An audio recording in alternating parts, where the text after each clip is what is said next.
लोगवा काहे खातिर चोर बेईमान बनल बा लोगवा काहे खातिर चोर बेईमान बनल बा जिंदगी शायद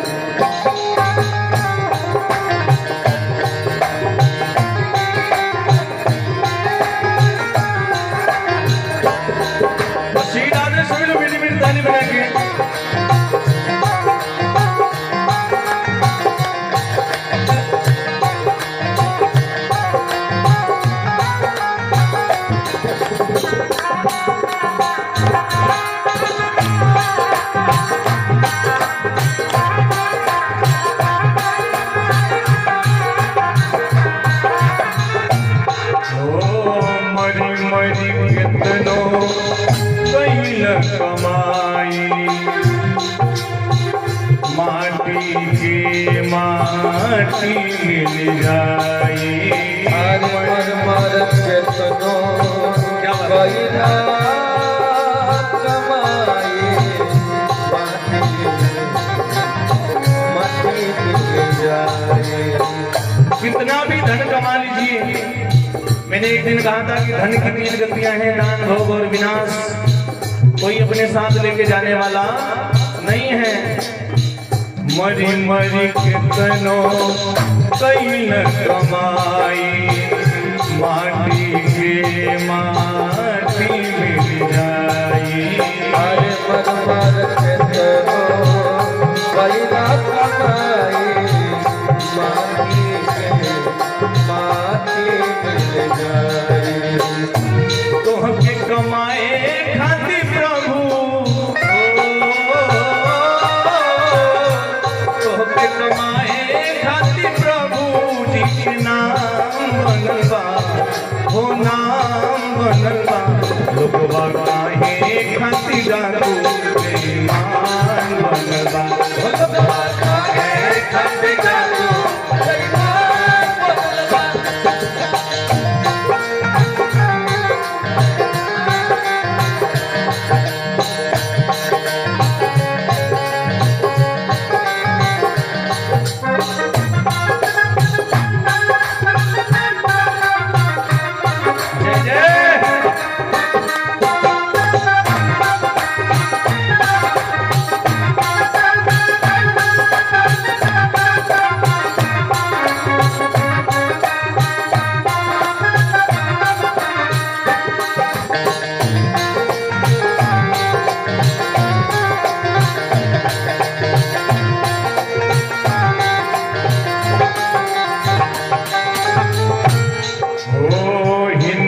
तू गवला भोजपुरी तू गवला कब हुन प्यारे हरि जी के गोहरवला हिंदी तू गवला भोजपुरी तू गवला कहियो हरि जी के तू दोहरवला। हिंदी तू गवला भोजपुरी तू गवला कब हुन प्यारे हरि जी के गोहरवला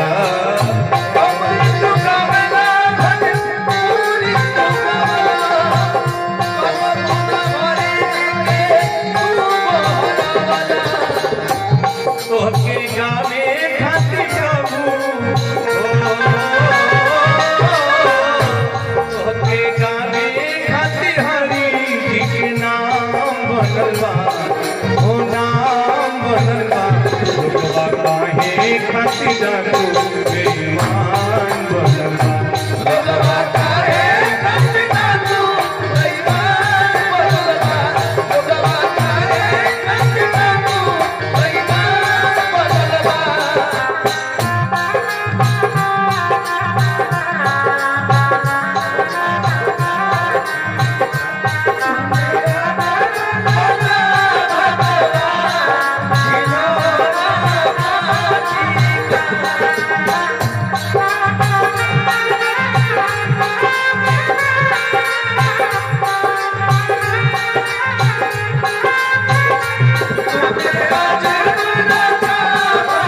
सभी लोग ताली बजा के गाएंगे। लोग काहे खातिर डाकू बेईमान, लोग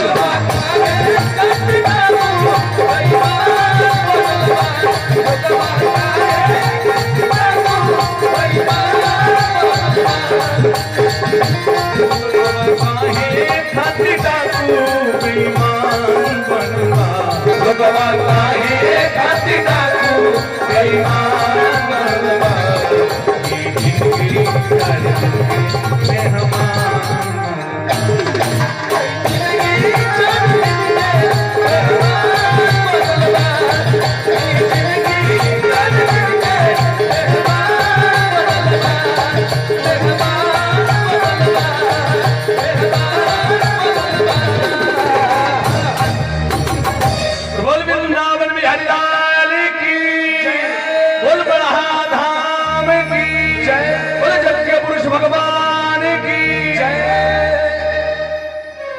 सज्जनों, आज सारी गोपियां मां से चली गई। मां ने कहा कि बेटा जो जो बड़ा होता जा रहा है वैसे वैसे शरारती होता जा रहा है, क्या जरूरत है तुझे चोरी करने की? अपने घर में माखन की कमी है क्या? आज कन्हैया बाल लीलाओं को करते करते मेरे गोविंद ने सोचा कि कुछ ऐसा नाटक करूं जिससे ब्रज की रज का वर्णन शास्त्रों में हो जाए। रज समझते हैं ना आप लोग? रज माने मिट्टी। और बच्चे जब छोटे रहते हैं ना तो खेलते खेलते कभी मिट्टी उठा के खाते भी हैं। कन्हैया आज अपने मित्रों को साथ में लेकर के, छोटे छोटे ग्वाल वालों को साथ में लेके, साथ में बलराम भैया भी गए हैं और खेलते खेलते रमण रेती में पहुंच गया। और रमण रेती का बड़ा सुंदर वर्णन है सज्जनों।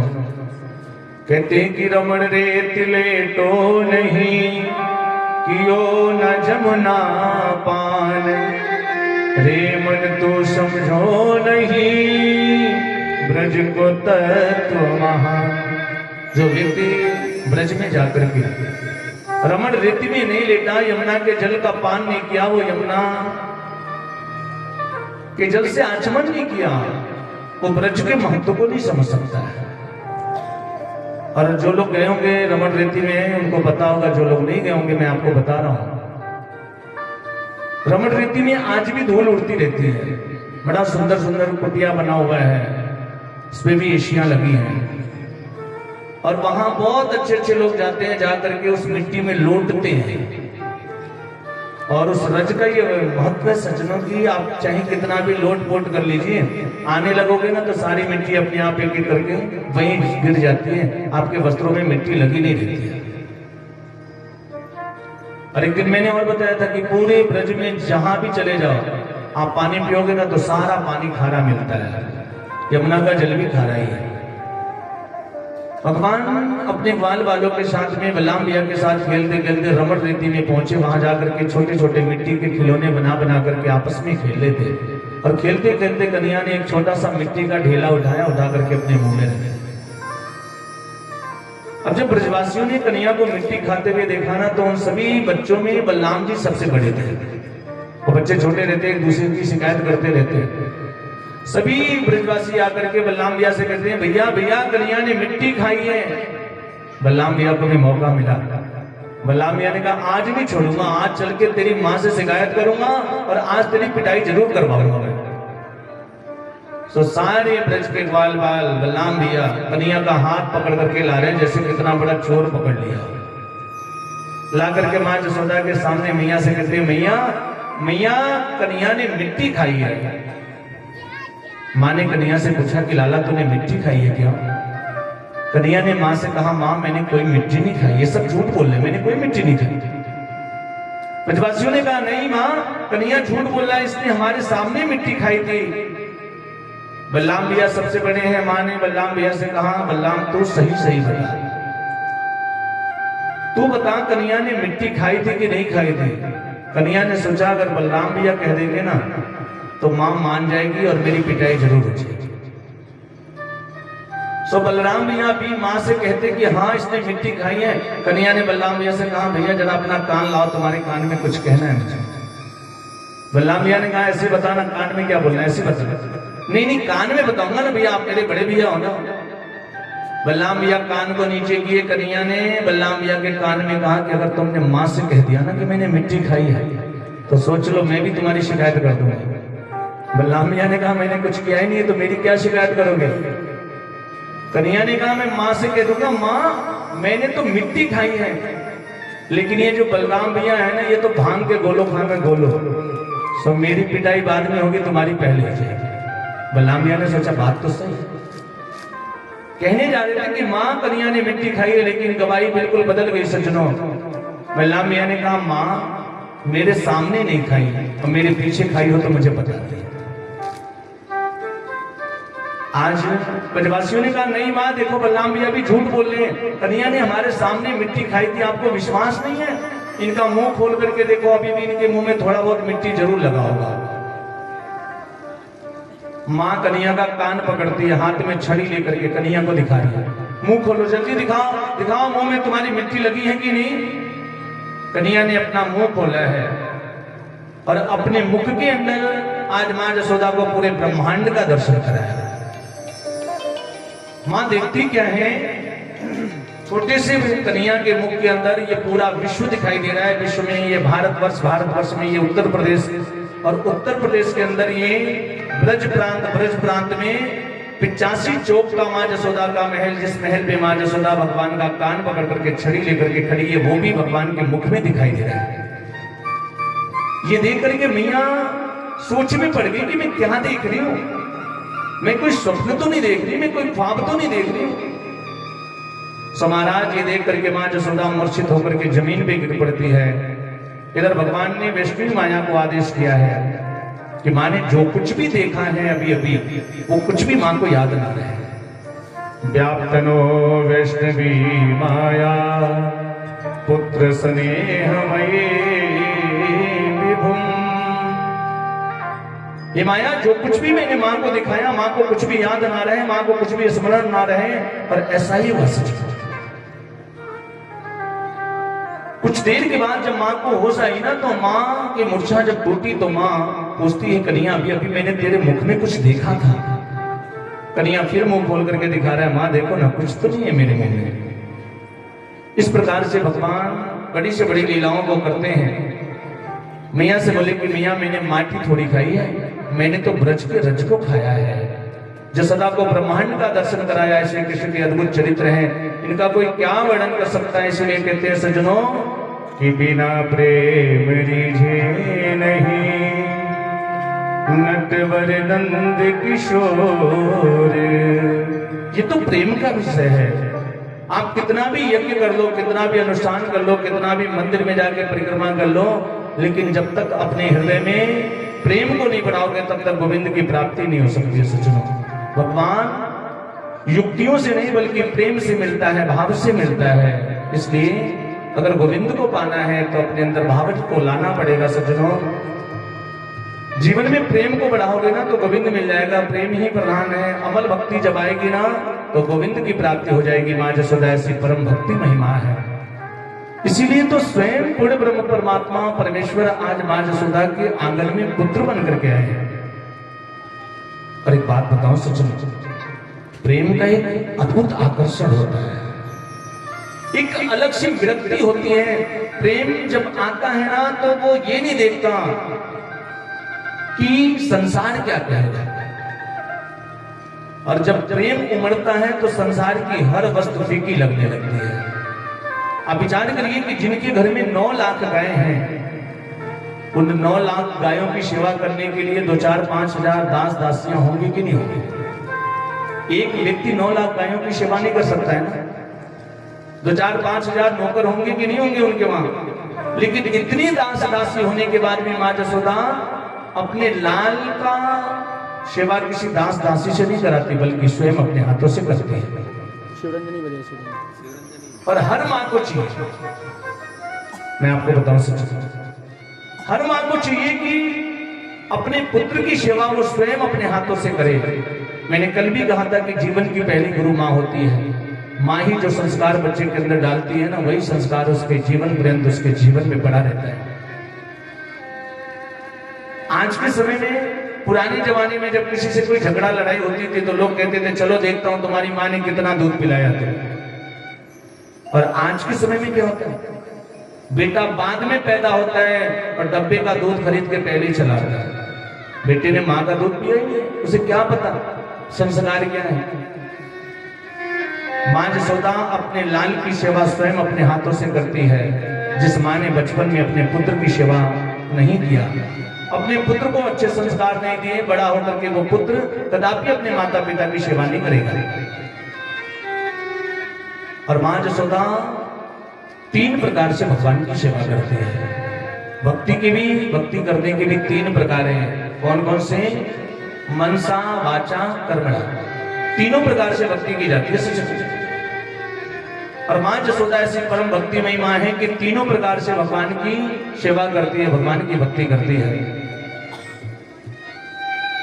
इसलिए तो माँ जसोदा के वहां भगवान पुत्र के रूप में अवतरित होकर के। आज प्रातः काल का समय है। बच्चे जब छोटे रहते हैं ना तो माताएं क्या करती हैं, रात को सोने से पहले उनकी आंखों में काजल लगाती हैं। पहले की माताएं लगाती थी, आजकल तो डॉक्टर भी मना करता है ज्यादा काजल वाजल मत लगाओ, आंख खराब हो जाएगी। माँ जसोदा भी भगवान की आंखों में काजल लगाती है। सवेरे जब कन्हैया सो के उठता है ना और दोनों हाथों से अपनी आंखों को मलता है तो उसकी आंखों का सारा काजल उसके गालों पे फैल जाता है और दूर से देखने पे लगता है ना कि मानो वेंकटेश भगवान आए। आज प्रातः काल का ब्रह्म मुहूर्त का समय है। माँ जसोदा अपने घर के आंगन में बैठ करके दही की मटकी में से दही को भिगो रही है। क्या कर रही है? दही को मथ रही है। और जैसे मथते हैं क्या बोलते हैं आप लोग उसको? कुछ लोग रही बोलते हैं, कुछ लोग मथनी बोलते हैं। मियाँ अपनी मथनी से दही को मथ रही है। कन्हैया सो करके उठा और धीरे धीरे अपनी माँ की तरफ बढ़ने लगा। माँ ने जैसे कन्हैया को अपनी तरफ आते हुए देखा, लाला उठ गए तुम, आ जाओ मेरे लाल, मेरी गोद में आके बैठ जाओ। कन्हैया बड़े प्रेम से जाकर के माँ की गोद में बैठ जाता है और गोद में बैठ करके कन्हैया ने माँ से कहा, माँ कुछ खाने के लिए दो ना, बहुत जोर से भूख लगी। माँ ने सोचा अब ये भी सो के उठा है, सो के उठते उठते भूख लगी इसको। माँ ने कहा, बेटा रात का माखन निकाल करके मैंने मटकी में रखा है, जा मटकी में से थोड़ा माखन ले ले, थोड़ी मिश्री मिला के खा ले। अब कन्हैया बाल हट करने जा रहा है। मैंने कहा था ना कि रात्रि काल में बाल हट की कथा बताऊंगा। कन्हैया माँ से कहता है, माँ मैं बासी माखन नहीं लूंगा, मैं तो ताजा माखन लूंगा और जाई मटकी में से लूंगा जहां में से तू माखन निकाल रही है। माँ ने कहा, भी माखन निकलो ना तो दूंगी कहां से दारी के तो। कन्हैया ने कहा, ये सब नहीं पता मुझे यही मटकी में से माखन चाहिए जहां में से तुम माखन निकाल रही है, मैं बासी माखन नहीं खाऊंगा। अच्छा, बच्चे जब छोटे रहते हैं और कभी आप उनको लेके चले जाओ बाजार में, मेले में, और किसी चीज के लिए जिद कर ले तो उसके बदले में आप चाहे कितनी भी महंगी चीज दिला दो उसको, लेकिन जब तक अगर उसके मन में आ गया कि मुझे गुब्बारा चाहिए और जब तक गुब्बारा नहीं दिलाओगे फिर वो खुश नहीं होगा, जमीन पे लौटने लगेगा, रोने लगेगा, आप परेशान हो जाओगे, उसको दिलाना ही पड़ेगा। भगवान भी ऐसी कर दिया। माँ ने तुरंत अपनी गोद में उठा लिया कन्हैया। अच्छा, बच्चे जब छोटे रहते हैं कभी किसी वस्तु की जीद करते हैं तो माताएं उनका ध्यान डाइवर्ट करती हैं। मैया ने गोद में उठाया और ऊपर आकाश की तरफ दिखाने लगे, वो देख बेटा। कन्हैया ने कहा, क्या? मैया ने कहा, देख बेटा वो देख चंदा मामा। और जैसे कन्हैया ने चंदा मामा देखा ना तो माखन भूल गए। माँ से कहते, माँ मुझे चंदा मामा लाके दो। माखन तक तो बात समझ में आ रही थी, मैया चंदा मामा कहां से लाए? माँ ने एक बड़े से परात में पानी भरा और ला करके अपने घर के आंगन में रख दिया। उसमें चंद्रमा की प्रतिबिंब छाई दिखाई देने लगी। कन्हैया से कहती है, ले कन्हैया देख चंदा मामा आगे, पकड़ ले इनको। कन्हैया पानी में हाथ डालते हैं और चंद्रमा पकड़ में नहीं आता। कन्हैया रोने लगा, माँ मुझे चंदा मामा लाके दो और अभी के अभी दो। अच्छा, पहले जब बच्चे जिद करते हैं तो कुछ देर तक तो माताएं बड़ी उनकी मनोहार करती, बेटा मान जाए, ये ले ले, वो ले ले, मामा क्या चलेंगे, वो भी इधर उधर की बातें करेंगे। और जब बहुत ज्यादा होने लगता है फिर क्या होता है? लगा देती है जोर से। मैया को भी आ गई गुस्सा। मैया अब तक तो गोद में लेकर के कह रही थी मान जा बेटा, ये ले ले वो ले ले, लेकिन जब कन्हैया कह रहा है कि नहीं मुझे चंदा मामा लाके दे अभी के अभी, मैया ने तुरंत कन्हैया को अपनी गोद से नीचे पटक दिया, जा आराम से नीचे। ना दे रही चंद्रमा पागल बना के रखा है, सुबह से चंदा मामा चाहिए चंदा मामा चाहिए, ना दे रही क्या करोगे? विचार करिए सच। कन्हैया 5 वर्ष का है और वो 5 वर्ष का कन्हैया कोने में जाकर के खड़ा हो गया।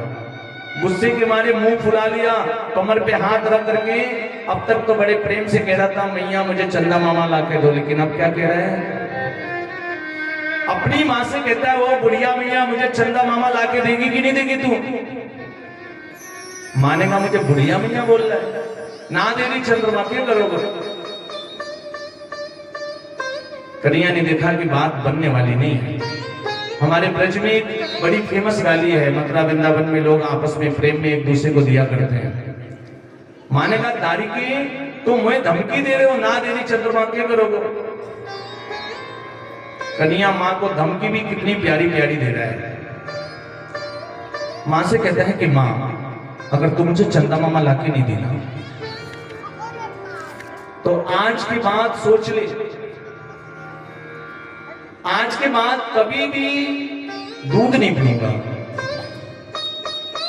धमकी क्या दिया कि आज के बाद कभी दूध नहीं पीऊंगा। और बच्चे छोटे रहते हैं, दूध नहीं पीते तो माताएं कहती बेटा जल्दी पी लो, चलना है मामा क्या चलना है, मेला देखने चलना है। कन्हैया कह रहे बड़ी आती हो ना, दूध पी ले बेटा दूध पी ले, आज के बाद कभी दूध नहीं पीऊंगा मैं। माने का दूध नहीं पिएगा ना तो ये जो तेरा पेट है ना वो जाकर के तेरी पीठ में चिपक जाएगा और मैं सारा दूध बलराम को पिला दूंगी, बलराम और मोटा ताजा हो जाएगा। कन्हैया ने देखा ये धमकी काम नहीं कर रही है, दूसरी धमकी दिया, माँ अगर तू मुझे चंदा मामा लाके नहीं दी ना तो सोच ले अब मैं जो कहने जा रहा हूं, जो भी कहना है सबरे कह ले, ना देनी चाहिए। बोले आज के बाद कभी बालों में कंघी नहीं कराऊंगा। और बच्चे छोटे रहते उनके बाल उलझ जाते हैं। माँ ने कहा कंघी नहीं कराएगा, एक तो ऐसे कालो कलूठो है, इतना काला कलूठा है, मैं थोड़ा बाल बाल सुधार करके फूल शूल लगा के तुझे सुंदर बना देती हूँ और तू कंघी नहीं करवाएगा ना तो मैं सारा फूल बलराम को लगा दूंगी, बलराम और सुंदर हो जाएगा, बलराम का शादी विवाह हो जाएगा, तेरा शादी विवाह भी नहीं होगा। कन्हैया ने देखा ये भी धमकी काम नहीं कर रही है। माँ से कहते हैं कि माँ अब सोच ले, अब मैं तीसरी बार जो धमकी देने जा रहा हूँ, ये जो कहने जा रहा हूं ना ये सुन करके कोई भी माँ बर्दाश्त नहीं कर पाएगी। माँ ने कहा जो भी कहना है सब कह। कन्हैया ने कहा वो बुढ़िया मैया अगर तू मुझे चंदा मामा लाके नहीं दी ना तो मैं आज के आज अभी के अभी पूरे ब्रजवासियों को बुला करके पंचायत इकट्ठा करूंगा, पंचायत बुलाऊंगा और उस भरी पंचायत में सबके सामने कह दूंगा मैं तो नंद बाबा का लाला हूं, जसोदा का लाला नहीं हूं। ये सुन करके मैया जसोदा का वात्सल्य बढ़ाया। मैया दौड़ करके जाती है, कन्हैया को अपनी गोद में उठा ली और कहती है कि लाला तो ऐसी तोतली बाणी बोले कहीं तो को मेरी नजर ना लग जाए। भगवान मां से कहते हैं, कितना सुंदर भाव है सूरज जी का। रे मैया मोरी चंद्र खिलौना ले हो, रे मैया मोरी चंद्र खिलौना ले हो, रे मैया चंद्र खिलौना ले हो, चंद्र खिलौना ले हो।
खिलौना ले होरी मैया होरी चंद्र खिलौना ले होरी मैया होरी चंद्र खिलौना ले होरी मैया होरी चंद्र खिलौना ले होरी।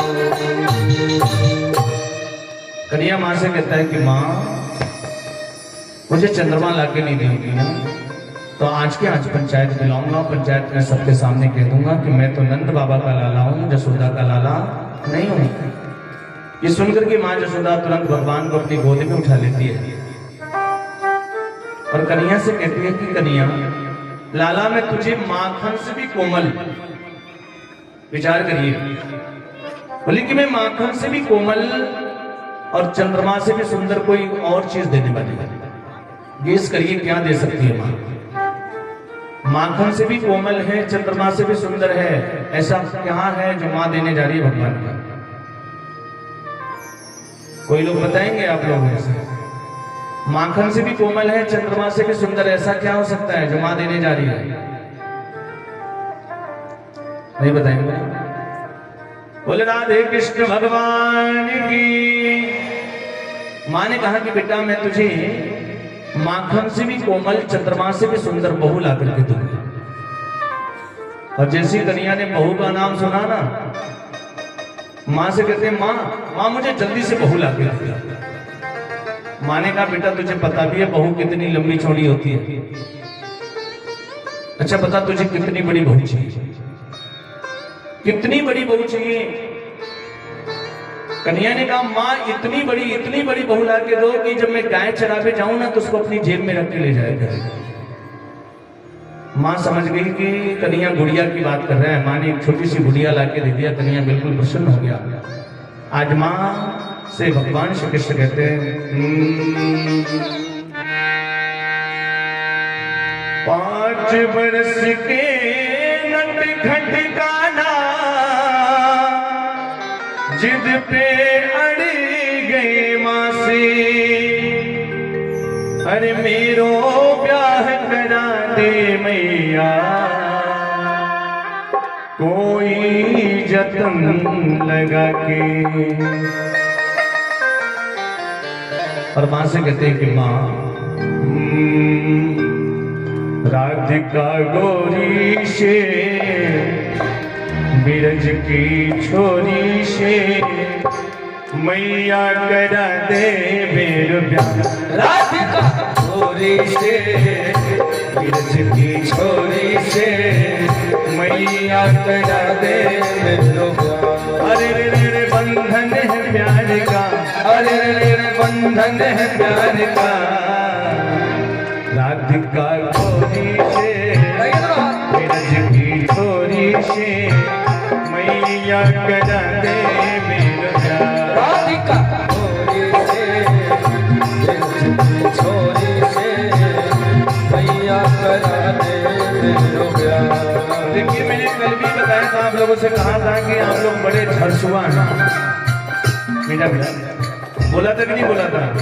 क्या बोला था? झरसुआ। झरसुआ समझ गए होंगे। कल मैंने बताया था झरसुआ का मतलब क्या होता है। झरसुआ माने होता है अनदेखना आदमी, जो दूसरे का भला ना देख सकता। एक तो भगवान इतने छोटे हैं कि माँ उनकी शादी वैसे भी कराने वाली नहीं है। 5 वर्ष के कन्हैया है और आप लोग वाकई नहीं चाहते कि भगवान का विवाह हो। कन्हैया अकेले कह रहा है, सब लोग मिल के कहेंगे तो हो सकता है माँ मान जाए, इसलिए सभी लोग मीठी मीठी ताली बजा के कहेंगे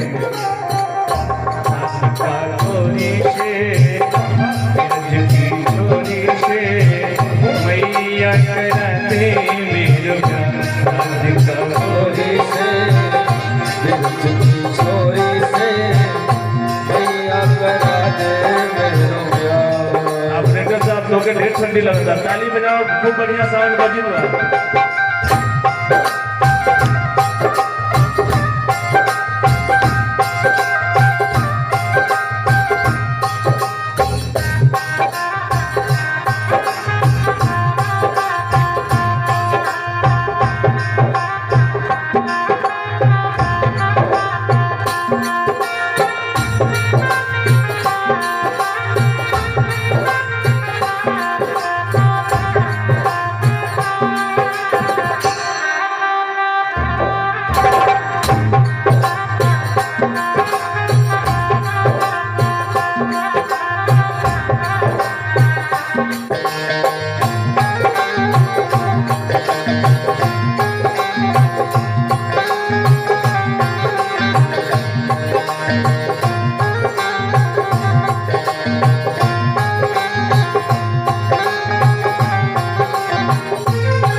कन्हैया माँ से कहता है कि माँ सोना ब्याह करावे तेरी कैया नाही चराओ, सोना ब्याह करावे तेरी कैया ना चराओ, सोना ब्याह करावे तेरी कैया नाही चराओ, सोना ब्याह करावे तेरी कैया नाही चराओ, सोना ब्याह करावे तेरी कैया नाही चराओ। आज के बाद मेरी मैया तेरी दहली पर ना आओ, आज के बाद मेरी मैया तेरी दहली पर ना आओ, आएगा रे मजा अब जीत हार जा। राधिका गोरी से ब्रज की छोरी से मैया करा दे मेरो जान। राधिका गोरी से छोरी से मैया करा दे मेरो प्यार।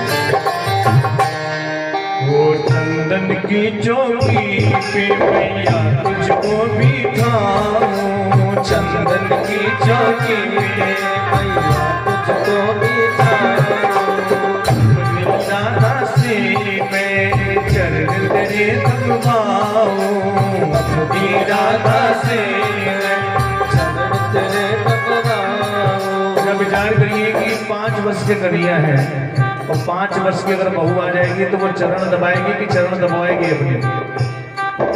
लेकिन भगवान माँ को रिझारे, माँ से कहते हैं कि माँ बहू आ जाएगी घर में।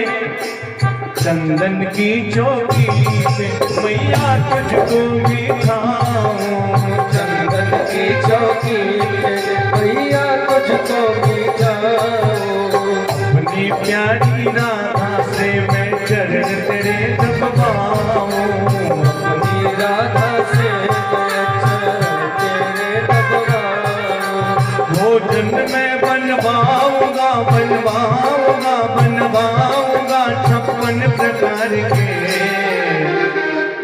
राधिका गोरी से ब्रज की छोरी से मैया करा दे मेरो जान। राधिका गोरी से ब्रज की छोरी से मैया करा दे मेरो प्यार। अरे रे रे बंधन है प्यार का, अरे रे रे बंधन है प्यार का।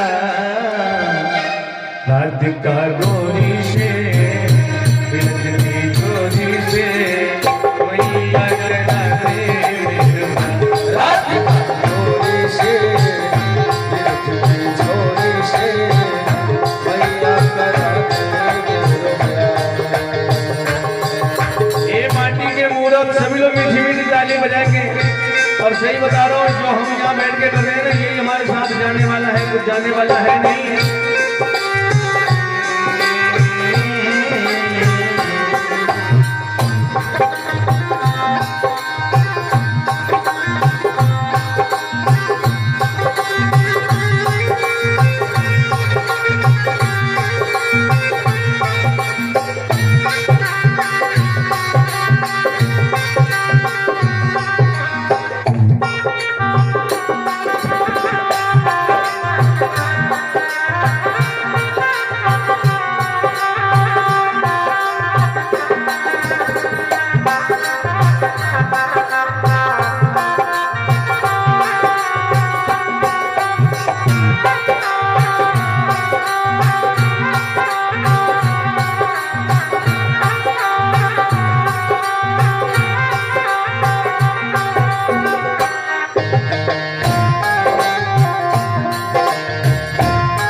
सी दुल्हनिया जब आंगन में डोलेगी, छोटी सी दुल्हनिया जब आंगन में डोलेगी, छोटी सी दुल्हनिया जब आंगन में डोलेगी, छोटी सी दुल्हनिया आंगन में डोलेगी।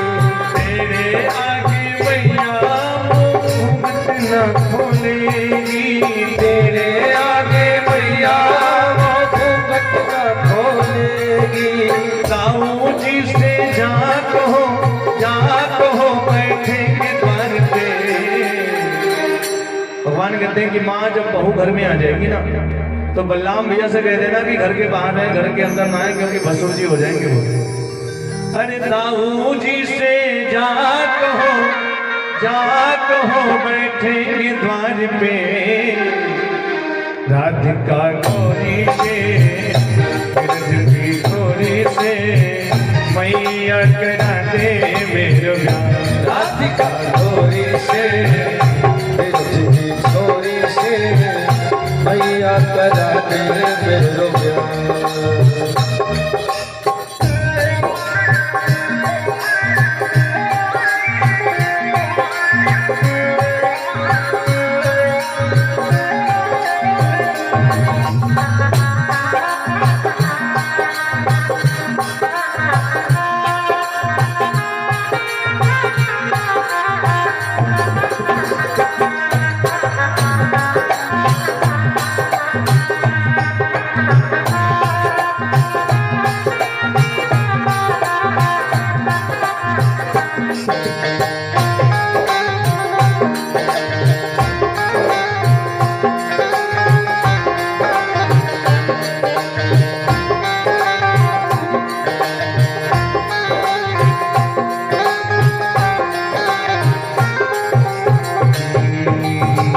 बातें कान्हा की मैया बैठी मुस्काए, सुन बातें कान्हा ये मैया बैठे मुस्काए, लेके बलिया मैया हृदय से लगाए, लेके बलिया मैया हृदय से लगाए।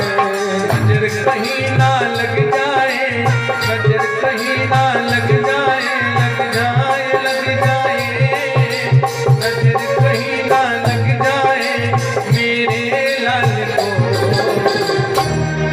और एक बार सभी लोग दोनों हाथ उठाएंगे जिनको लगता है कि ठाकुर जी का विवाह होना चाहिए, और कल हम लोग ठाकुर जी का विवाह भी करवाएंगे यहाँ से। राधिका गौरी से ब्रज की छोरी से मैया करा दे, राधिका गौरी से ब्रज की छोरी से मैया करा दे मेरो प्यार। बंधन है प्यार का, अरे बंधन है प्यार का। राधिका गौरी से ब्रज की छोरी से मैया करा दे मेरो प्यार। राधिका गौरी से ब्रज की छोरी से मैया करा दे मेरो प्यार, मैया करा दे मेरो प्यार, मैया करा दे मेरो प्यार। और बोल वृंदावन बिहारी लाल की जय, बोल श्रीमद् भागवत महापुराण की जय। आज सज्जनों, माँ ने भगवान से पूछा कि बेटा तुझे कितनी बड़ी बहू चाहिए। भगवान ने कहा कि माँ इतनी बड़ी बहू ला के दो कि जब मैं गाय चराते जाऊं तो अपनी जेब में रख के ले जाया करूं।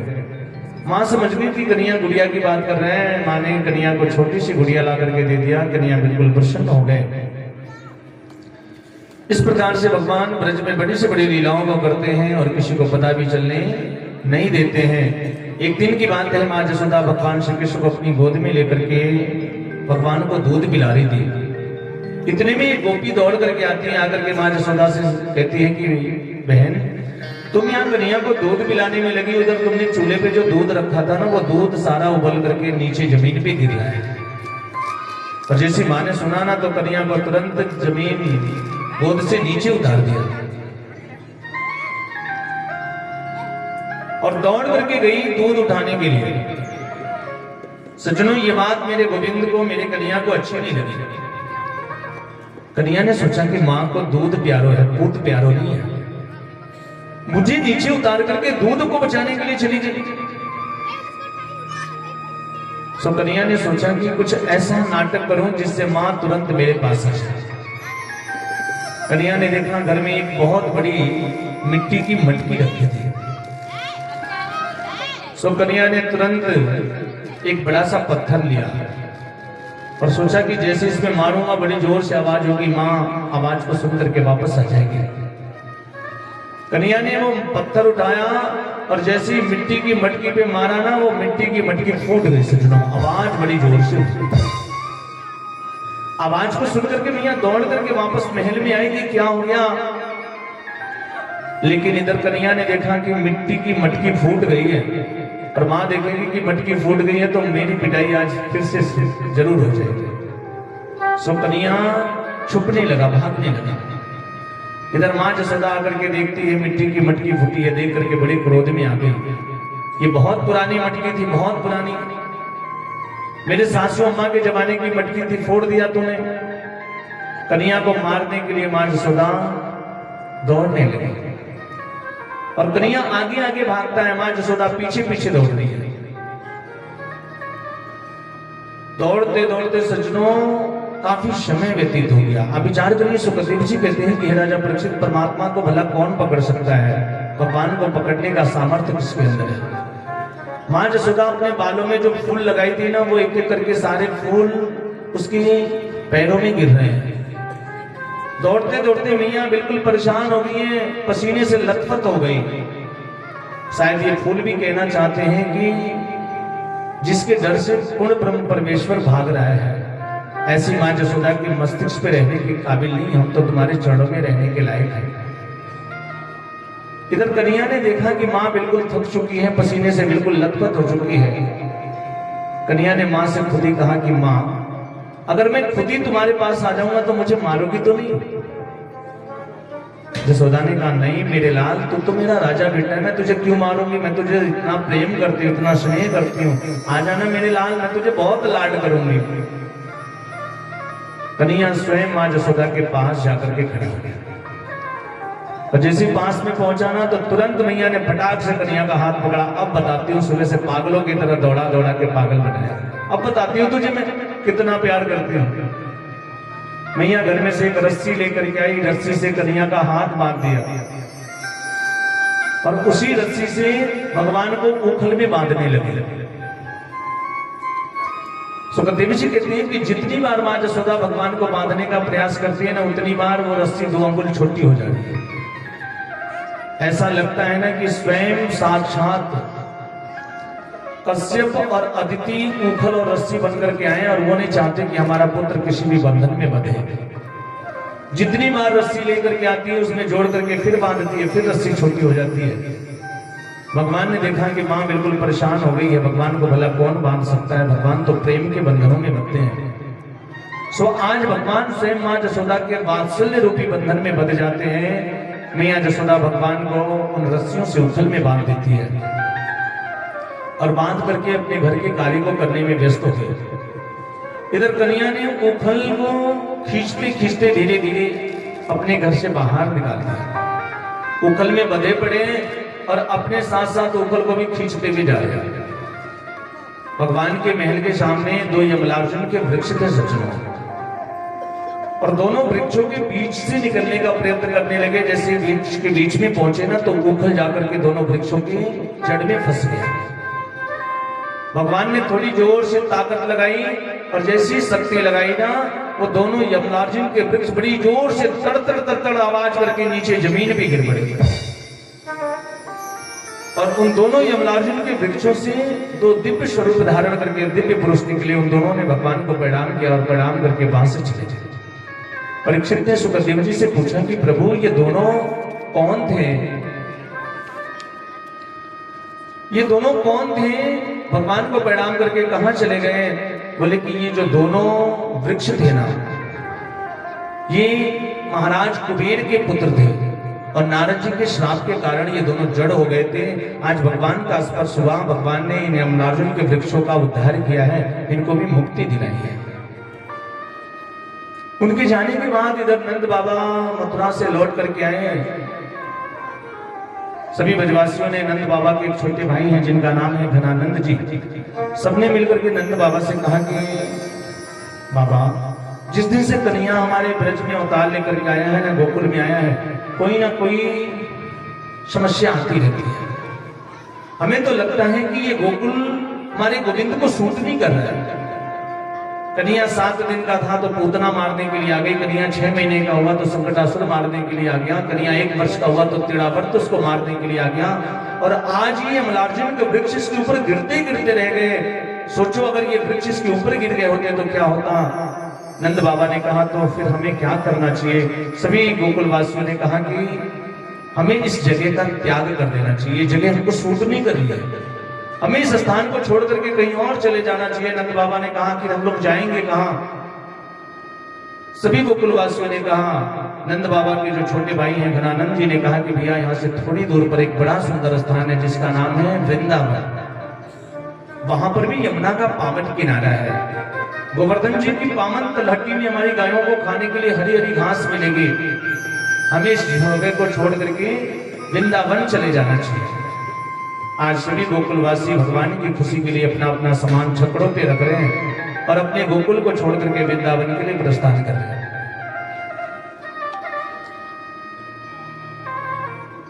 बोले वृंदावन धाम की जय। अच्छा बताइए, आप लोगों में से कितने लोग हैं जो वृंदावन गए हैं? सभी लोग गए हैं? अच्छा, नहीं गए। अगर वृंदावन जाने का अवसर मिले तो आप लोग जाओगे कि नहीं जाओगे? जाएंगे ना? आइए, कभी अवसर मिलेगा तो सबको ले चला जाएगा वृंदावन, लेकिन अभी हम लोग अपने मन को वृंदावन में पहुंचाते हैं और अपने मन से कहते हैं कि ये मन तो बड़ा चंचल है, हम यहाँ बैठे और 1 सेकंड में बॉम्बे पहुंच जाते हैं। अगर आप बॉम्बे में कभी भेलपुरी खाए होंगे ना और यहाँ बैठे बैठे केवल याद करोगे ना तो आपको लगेगा कि हम बॉम्बे में पहुंच गए। उसी प्रकार से अपने मन को लेके चलना है वृंदावन।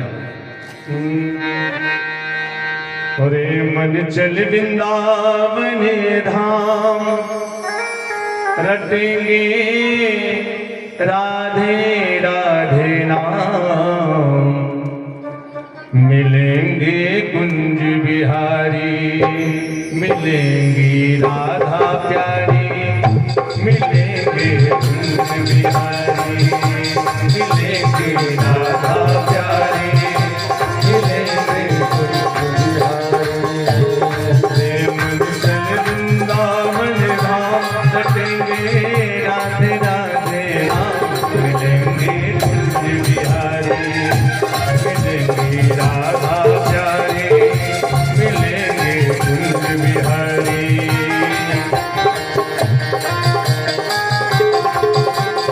क्या बात है कि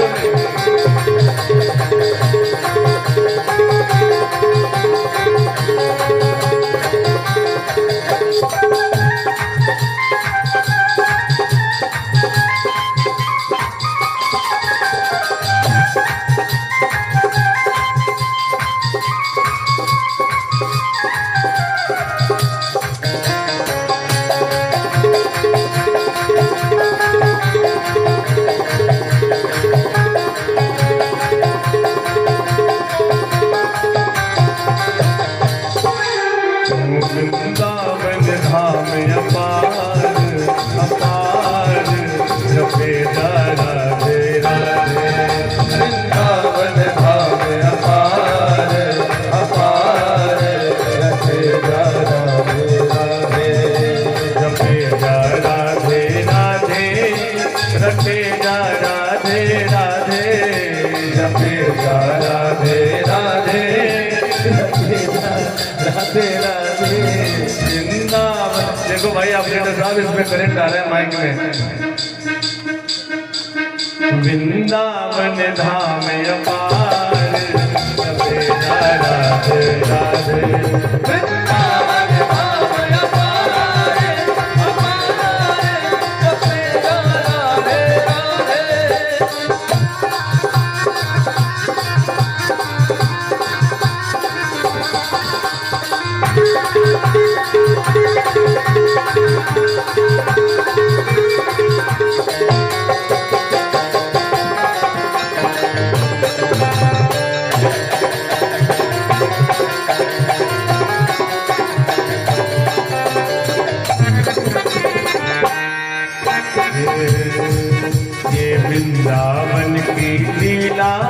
नहीं जाने गुरुवर खेला, ये वृंदावन की लीला न जाने गुरुवर चेला, ये वृंदावन की लीला नहीं जाने गुरुवर खेला, ये वृंदावन की लीला जाने।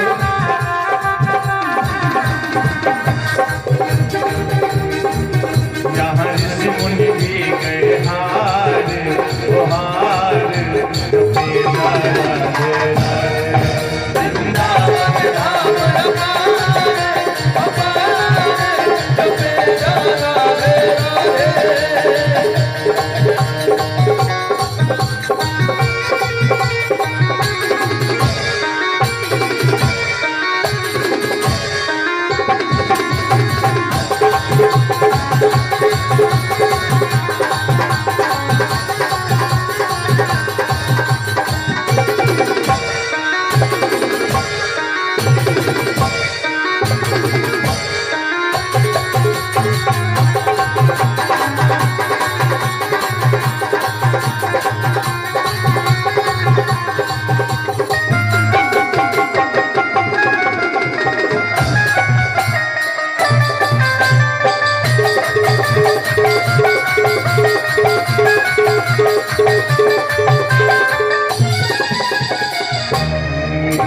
जपे जा राधे राधे, रटे जा राधे राधे, जपे जा राधे राधे, जपे जा राधे राधे। वृंदावन धाम अपार अपार, जपे जा राधे राधे। वृंदावन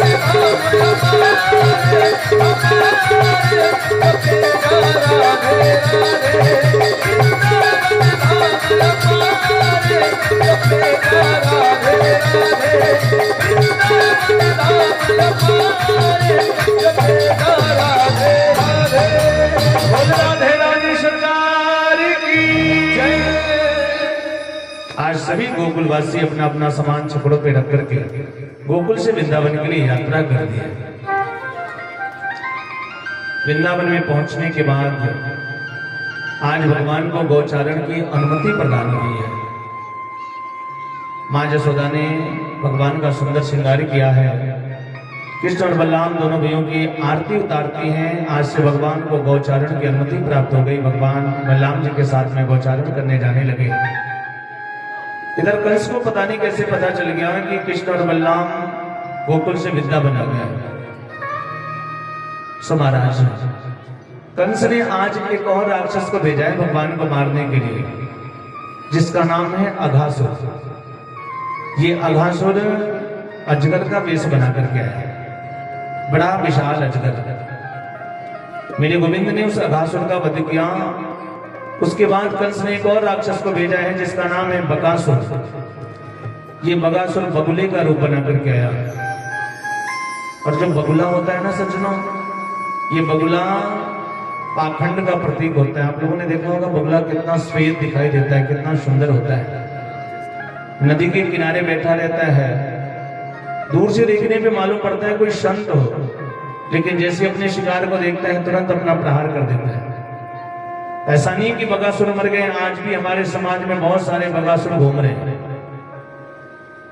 पाखंड का मतलब होता है पापा खंड इति पाखंडा, पाप का ही एक अंग पाखंड है। जो लोग पाखंड करते हैं, ढोंग करते हैं, यही बकासुर हैं। इनको बकासुर कहा जा सकता है। बकासुर बगुले का रूप बना करके आया। मेरे गोविंद ने उस बकासुर का भी उद्धार किया है। कंस ने एक और राक्षस को भेजा है। क्रम से अनेक राक्षसों को भेजता है। धेनुकासुर को भेजा है। सो महाराज मेरे गोविंद क्रमशः जितने भी राक्षस कंस ने भेजे हैं उन सभी राक्षसों का वध करते जा रहे हैं।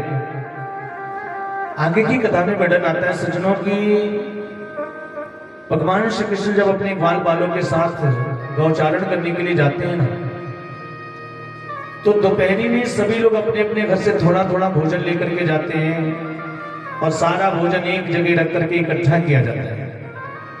सारा भोजन एक में मिला दिया जाता है। उसके बाद भगवान सभी अपने ग्वाल बालों के साथ बैठ करके भोजन करते हैं। भगवान का एक मित्र है जिसका नाम है मधुमंगल। और ये मधुमंगल ब्राह्मण का बेटा है सच। ब्रज की पुरोहितानी का बेटा है जिसका नाम है मधुमंगल। उसके घर में इतनी गरीबी है कि खाने के लिए अन्न का दाना नहीं है। सो पुरोहितानी ने बचपन से ही अपने बेटे मधुमंगल को मां जसोदा के घर में छोड़ दिया है और वो मधुमंगल हर समय भगवान श्री कृष्ण के साथ ही रहता है। एक दिन जब सभी ग्वाल बाल एक साथ बैठे थे, भगवान भोजन करने के लिए बैठे दोपहरी में, सो भगवान ने मधुमंगल से कहा कि मधुमंगल, सब लोग रोज अपने घर से भोजन लाते हैं, अब तो सबका भोजन खाता है, अपने घर से कभी कुछ लेके नहीं आता। अपने घर से तो कभी कुछ लेके नहीं आता। आज मेरा मन कर रहा है ना कि मैं तेरे घर का भोजन करूंगा। जब कन्हैया ने सभी मित्रों के सामने कहा तो मधुमंगल सीधे दौड़ लगा दिया अपने घर की तरफ। दौड़ते दौड़ते अपने घर पहुंचा। अपने घर पहुंचा तो देखता क्या है कि पुरोहितानी घर के बिल्कुल आंगन में मध्य में बैठ करके हाथ में माला लेकर के जप कर रही। मधुमंगल ने अपनी माँ से कहा कि माँ, वहां कुछ खाने वाला हो तो दो ना। आज कन्हैया ने सभी मित्रों के सामने ये कहा है कि आज मुझे मधुमंगल के घर का भोजन करना है। ये सुनकर के पुरोहितानी के नेत्र से चले। उसकी माँ ने कहा कि बेटा, तुझे तो पता है ना कि घर में कितनी गरीबी है। जजमानों के घर से जब कुछ आता है तब भोजन की व्यवस्था होती है। अपने घर में तो अन्न का एक भी दाना नहीं है, मैं तुझे क्या दूं? मधुमंगल ने कहा, माँ ऐसा मत कहो। आज पहली बार कन्हैया ने इतने दिनों में पहली बार कहा है कि मुझे मधुमंगल के घर का भोजन करना है, कुछ भी दे दो, जो कुछ भी हो।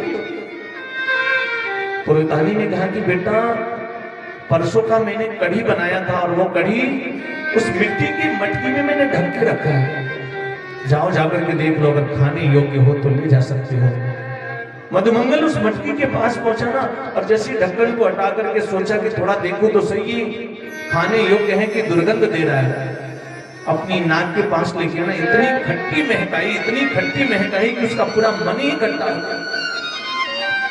मधुमंगल के घर में उसके अलावा दूसरा कुछ था भी नहीं। वो खट्टी कढ़ी लेकर के और भागता है, वहां जंगल में पहुंचा है जहां भगवान गोचारण कर रहे थे। अपने मित्रों के साथ बैठ करके मधुमंगल की प्रतीक्षा कर रहे थे। मधुमंगल पूरे रास्ते के विचार करते हुए गया कि ये खट्टी कढ़ी मैं अपने मित्र को, अपने कन्हैया को, अपने गोविंद को कैसे खिला सकता हूँ। 3 दिन की बासी कढ़ी भगवान को कैसे दे सकता हूँ। सो जहां भगवान बैठे थे ना, वहीं बगल में एक झाड़ी थी। उस झाड़ी के पीछे बैठ करके मधुमंगल वो सारी कढ़ी खुद ही पीने लगा। लेकिन सज्जनों, भगवान तो सर्वव्यापी है ना, सब कुछ देख सकता है। भगवान ने देखा कि मधुमंगल सारी कढ़ी खुद ही पी रहा है। कन्हैया ने मधुमंगल से कहा, मधुमंगल सब तो खुद ही पी जाएगा, सारा खुद ही पी जाएगा कि कुछ मेरे लिए भी छोड़ेगा।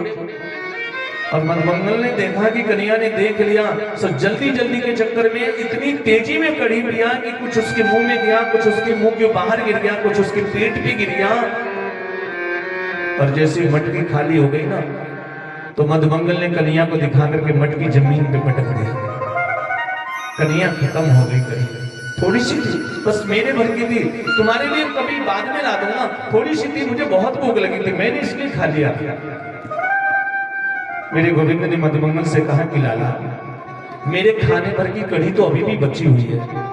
मधुमंगल ने कहा, कहां बचा है? देखो ना, अब तो मटकी भी फूट गई, कुछ नहीं है, सब खत्म हो गया। कन्हैया ने कहा, भी बताता।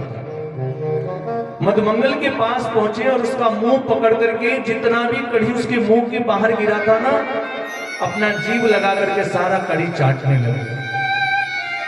ये देख करके ब्रह्मा जी को मोह हो गया। ब्रह्मा ने सोचा कि ये कैसा गुण ब्रह्म परमेश्वर है, कैसा भगवान है जो इन ग्वाल बालन का जूठन खाता है। ब्रह्मा जी आते हैं ब्रह्मलोक से, भगवान के जितने भी ग्वाल बाले हैं, जितने भी गाय हैं, बछड़े हैं, सबको चुरा करके लेके ब्रह्मलोक में चले गए।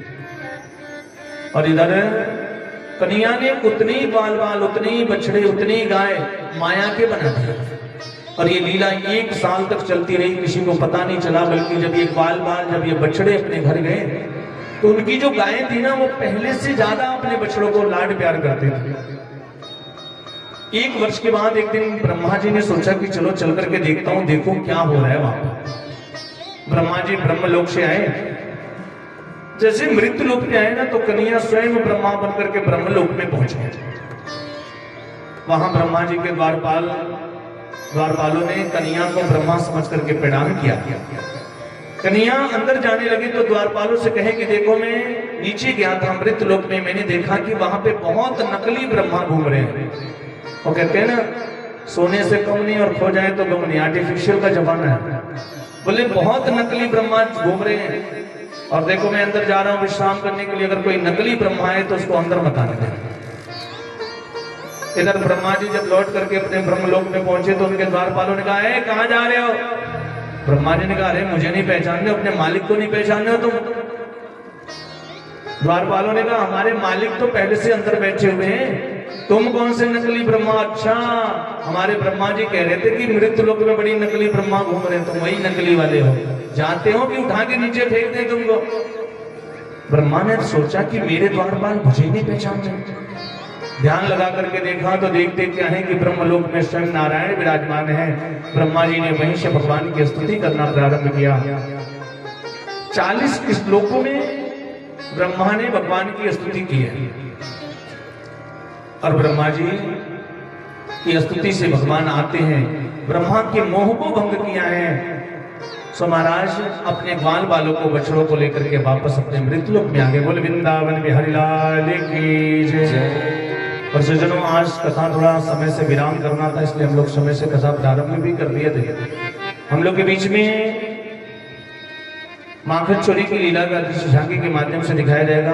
बस कुछ ही क्षणों में झांकी हम लोग के बीच में आने वाली है। हो रहा है ना तो आधा घंटा तो लगाएंगे 10 बजे।